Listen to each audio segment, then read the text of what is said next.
Hi there. We're going to do an assessment of 23 West Street. There are two parts to this. We're going to start with the survey and then we're going to talk about the leasehold because we have some extra documents on this. If you remember in the other video, Kyle explained that he has to quit this deal because he's got to use that money for buying a property here in the UK, and it's just anyway. But the upshot is that uh, he's got a lot of documents, and I'm going to go through some of them. Now, the overall situation with this is, from a conveyancing point of view, it's a long way down the road, which is very good. And it's the kind of property that could be completed very quickly, which is also good. But anyway, let's get into it. And I'm going to share screen. Here you go.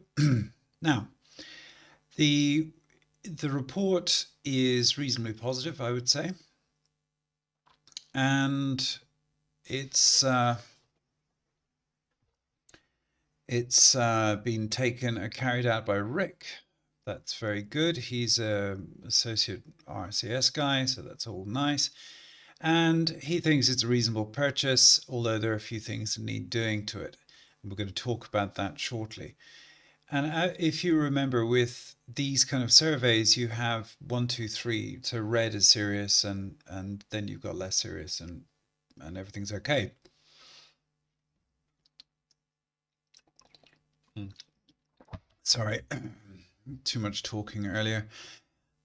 And we're going to talk about the roof chimney stacks and roof coverings and the main walls and so on. So he's talking about a lot of different things which have got this red alert. But having gone through so many surveys, I can tell you that generally the way it works is that they say things are worse than they are to cover themselves in case they get sued. So it does take a bit of translation, let's say, to work out what's going on. And it was built around 1900 to 1910. That's better than a property built 30 years earlier. And generally speaking, the newer the property, the better the condition, or the better the fundamentals are for the property. And it's traditional build, so that's fine. It's got a cavity masonry construction. In other words, it's got a cavity wall. There's a diagram later in this which you can look at. It's got an EPC-D, which is actually very good. And with that in mind, I'm going to just dig out the EPC because I think it's relevant. This is 1 point away from being EPC-C, which is really quite good. And the if you're familiar with all the proposed legislation on thermal efficiency, there's a government consultation suggesting that a property has to be EPC-C to be rented out. At the moment, it's just talk, but what if it comes to be? So it's quite important to cover off that risk, as it were, by making sure the property could be EPC-C if necessary. And it turns out that, I'll make it bigger so you can see it if you're looking at it on a mobile, turns out that it's got this filled cavity. We're going to talk about that in the survey. This is interesting that they say no insulation, but actually that's not true. And therefore, I think if this was reassessed and they actually bothered to look up into the loft and see how much insulation there is, this would easily get an EPC-C. And it gets this because it's got the main thing is this cavity filled wall, the wall that's filled with cavity insulation. All the other stuff, of course, helps, but it's got this, which is a big plus. Okay, getting back to the survey. So it's a relatively recent certificate, so I really don't understand why they didn't go into the loft and just have a look. But anyway, whatever. The fact is that it's doing quite well on EPC, in my opinion. And if we go on here within facilities, etc., well, if you watch the assessment video, you'll see, or just look at the Google Maps, it's doing pretty well. We've done the coal mining risk, and we didn't do a radon map, but I think it's fine.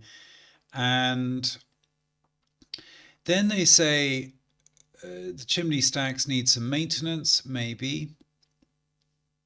I talk about this flaunching, and just to explain what that is, I have a thing here which shows flaunching, and essentially with a chimney, find a nice picture, nice, there you go. It's this kind of rounded surface, and the idea with flaunching is that the water just kind of washes off it.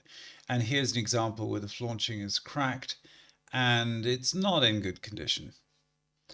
What he's essentially saying is he doesn't know what the flaunching is like, but I can, in my opinion, based on the evidence you're going to see later, this is a relatively recently changed roof, and in my view, it's probably unlikely that the flaunching has got problems.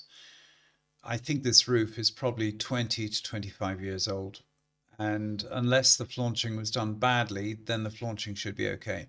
And also, there are no signs of damp inside near the chimney breast when we look at that. All right, anyway, so it's just saying lead flashing, etc., etc. He can't see, and therefore he says, okay, it's a red. I'm not going to, I'm giving it a red mark. But I would imagine the flaunching is okay. There is some moss and so on growing here, and really one should just get up there with a roof ladder or whatever and just clear off the gunk. Um, it's just a sensible thing to do, but it doesn't, it's not a problem. There isn't a problem as such. And the other thing to take note of is this vent tile here. And that's quite important because they're relatively modern things. So a roof that's more than, say, 30 years old wouldn't necessarily have this. And the roof seems to be in generally good condition. That's good. And there's your flaunching and all of that. Okay. And then there's some lifting of slates, yes. So there's a bit of this that needs to be dealt with. Now this is where, with slates, you do something called tingling. I know the names that you get, so I'll just show you what it looks like. Tingling slates. And it's quite a straightforward process. It's where one puts in you take the old slate out. So let's see if I can find a decently large picture here. You take the old slate out and then you put, in this case, you could put a hook in. There's a hook and you just bang it into the wood, and then the hook kind of grabs onto the back of the slate. So that's one way. Another way is you use a strip of lead and then curl it up underneath. But the main point is you take out the old slate, you bang in a strip here between the two slates, and you have this. And you could use copper as well. So there's various ways that this can be done. There's a relatively new roof which uses these things instead of nails. Anyway, I digress slightly. The point is, he's saying, yep, there's a few loose slates. So annoying, but looking at this, I don't really see much of an issue. Loose slates, what I'm looking for are the parallel lines, and everything seems to be basically okay. So the next thing is some issues with the rear gutter. Well, yeah, that does need sorting out, and that's a relatively straightforward process. It's a gutter after all, and they're pretty simple things to fix. Overall, this would probably need somebody getting up with a ladder or, trellis scaffolding and just sorting out the sorting out the gutter and also just cleaning the chimney. Anyway, moving on. And he's talking about corroded wall ties. Now, you may have noticed there's a theme here, which is that when the surveyor can't see something, the surveyor says it's really bad. And he hasn't done an assessment. He doesn't know what's going on with the wall ties. And the cavity wall ties, there is a picture of this somewhere. Let me just find the picture first, and I can then get back to the matter in hand. And where's their cavity wall type picture? Come on. Okay, I'll show you a picture of cavity wall ties. They are, there you go, there's one. Okay, here we go. Cavity wall type, very straightforward. You have a wall, and you've got to get something to hold these two together to stop the outside wall collapsing. You have these things, and they get embedded into the cement. The catch was that back in the 1900s, they didn't really understand how to stop corrosion of metal. In other words, they didn't zinc coat the metal, for instance. And as a result, they are prone to degrading over time. And the guy is just saying, well, I can't see them, therefore I think there's a risk. But in my view, it's a minimal risk. And the reason is because of the structure of the house. It's a mid terraced property, it's quite small. Um, there's no cracking or anything like that. And he says this. So there is no apparent risk from what the survey says. I mean, he says there's a risk, but it's a theoretical risk rather than an actual risk. And this is a very important um, distinction to make. Right, and here, what we're looking at is these drill holes and also these other drill holes. So these ones are from damp proofing. So what they do is they drill a hole, as you see, and then put this high pressure, um, they put this stuff in at high pressure, and it spreads left and right across the brick, and that creates a waterproof barrier. And then these other holes, what they do is they're filling holes for the insulation. So they drill a hole in, stick a pipe in, and then put this goo into the walls, and that insulates it. A very important point that early insulation was quite damaging to properties, but based on what I think has happened with this property in the last 25 years, the whole place was probably given a very, very deep refurb. And therefore, I would suspect that this insulation is probably quite good because it's relatively modern. And what it'll do is it'll allow the wall to breathe so you don't get condensation and moisture in between the cavity, and keep it warm. So it's a nice, warm, dry house, which is quite important, to say the least. Because if you live in a cold, damp house, you'll certainly know about it.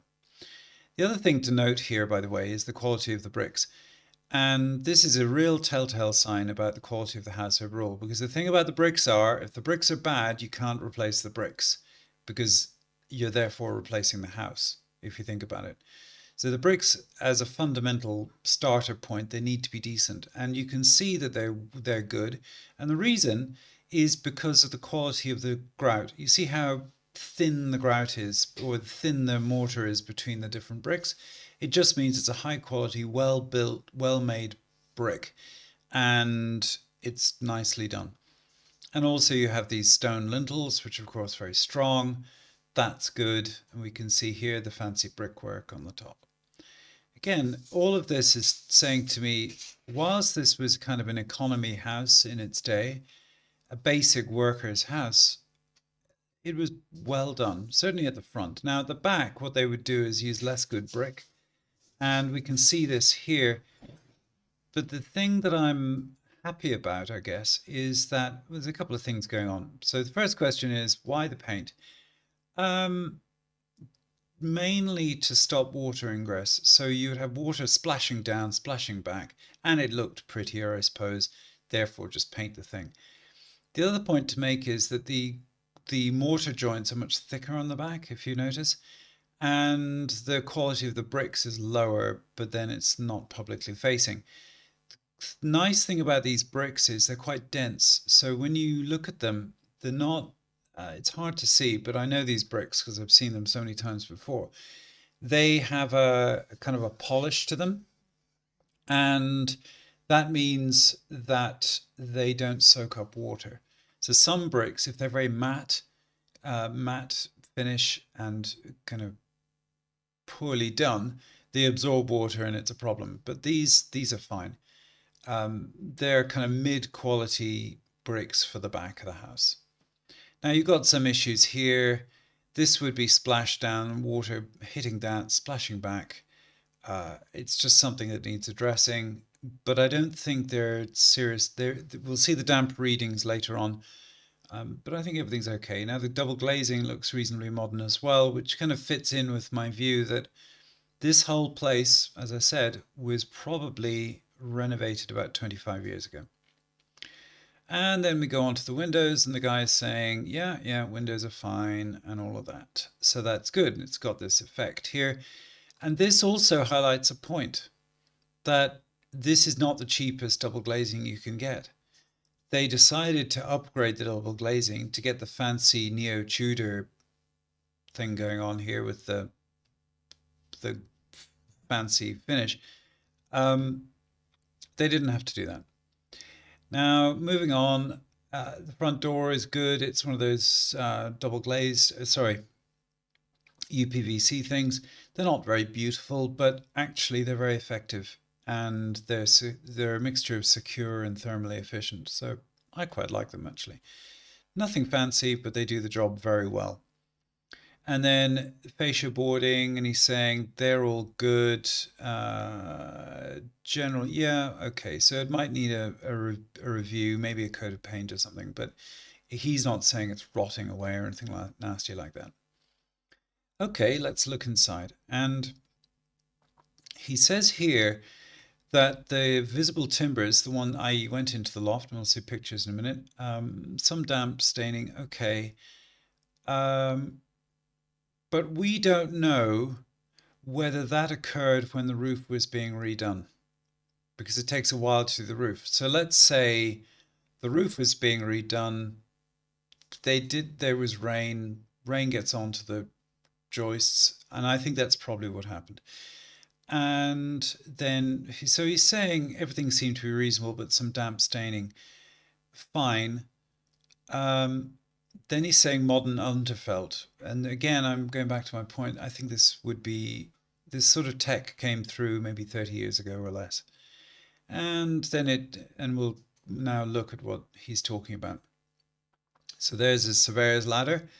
And we can see here that it's got a party wall. That's a good thing. Generally, for things like interior walls, the bricks were the worst of bricks. But then they're not weatherproofing or anything like that. They're just like very porous bricks.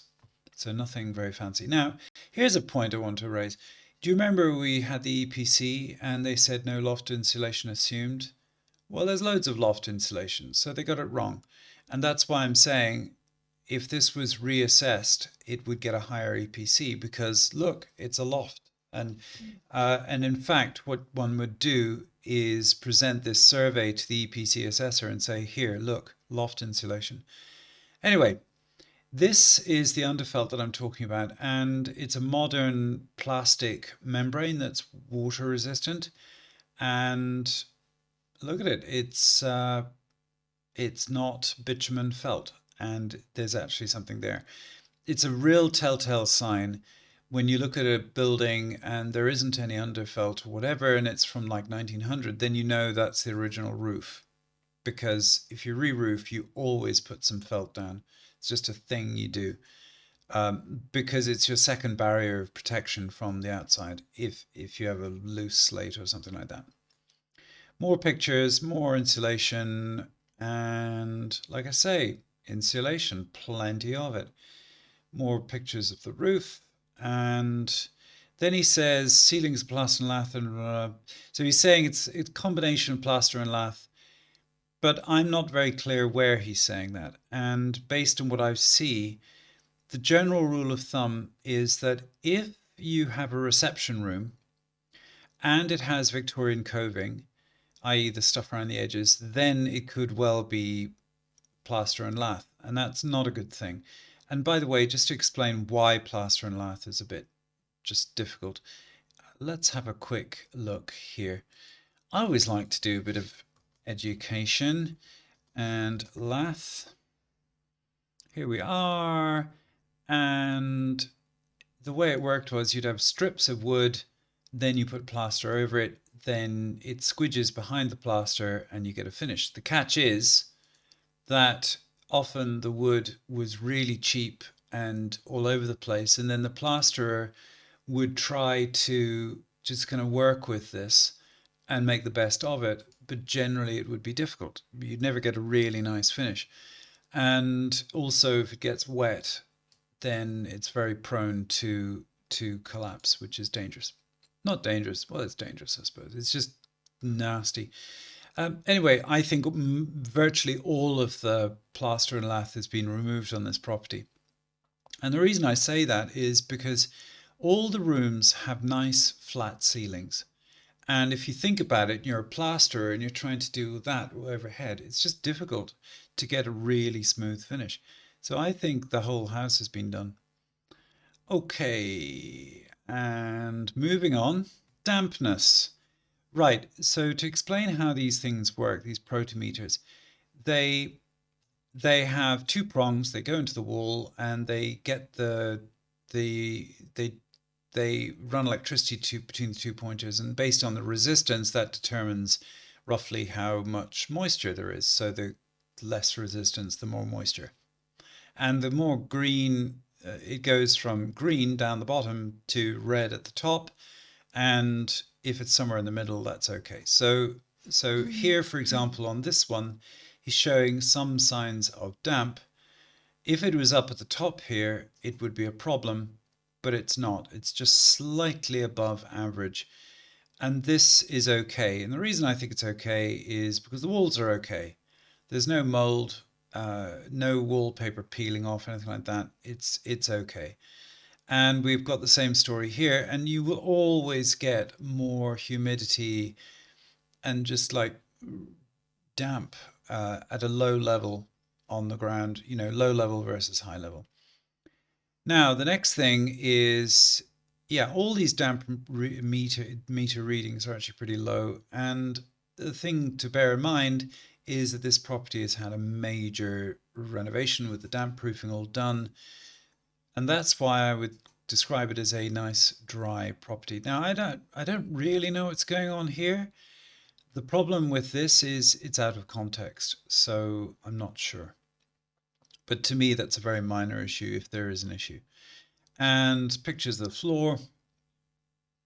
We uh, we, we did on the overall assessment. I went through some of this. It's just cheap laminate flooring.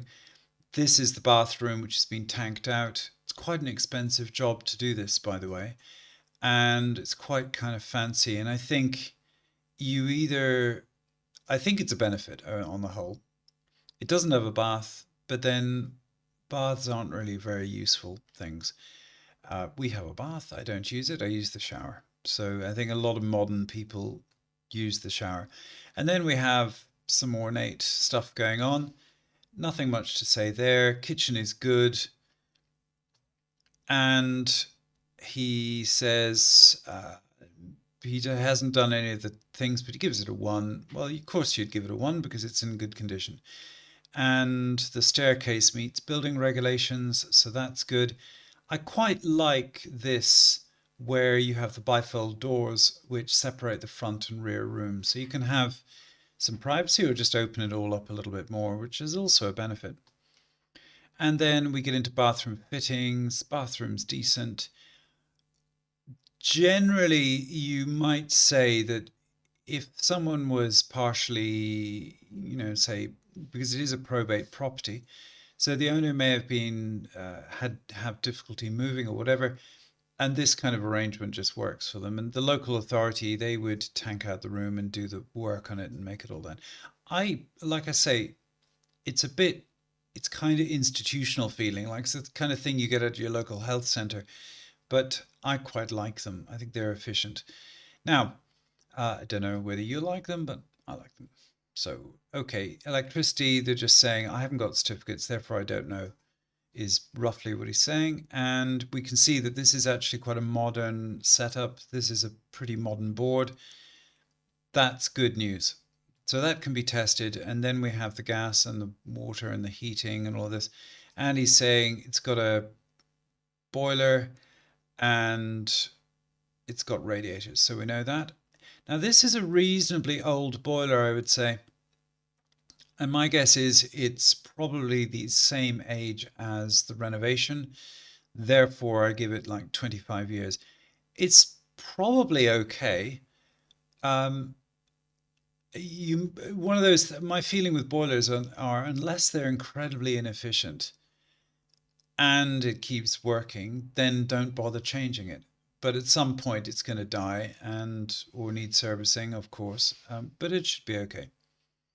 And then drain. So he couldn't get into the drain, so he gave it a 3. You can see the theme.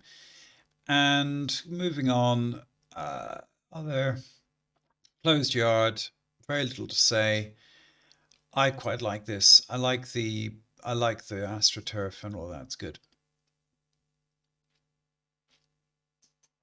Okay, and moving on to the final bit. All right, and Kyle offered or had an offer accepted of 137,500, and he says basically based on this price, 135 is good. Now, since that time last year, the market has gone just a bit crazy, and Middleton is very popular because it's quite central, relatively speaking. So we reckon that staged a little bit better than this, just neutralize it maybe a little bit more, whatever. Um, this would probably get somewhere in the region of 145 to 147 and a half, tops 150, depending on who the buyer is. So essentially, this property is sitting on a load of capital gain, which is for you free money. It's an unusual situation, and if I was in a position to have this, I think I would, because it's a good house in a good spot. Anyway, there you go. So the declaration, etc. So I'm going to just do a roundup on this, and then I'll pause the recording, and then I'll do the next one, which is all about the leases and all of that. Overall, it's a very solid house. It needs a bit of decoration to neutralize the interior. It but the big things have been done and they're good for at least another 30 years. So the damp proofing, well, that's good forever basically. And the roof, a good roof will last 100 years at least. Let's call this a decent roof and say it's got another 40 years in it. So, there you go, 40 years. It's a problem for somebody else to deal with way in the future. And beyond that, overall, it's in good shape and I like it. So there you go. All right. Thank you very much.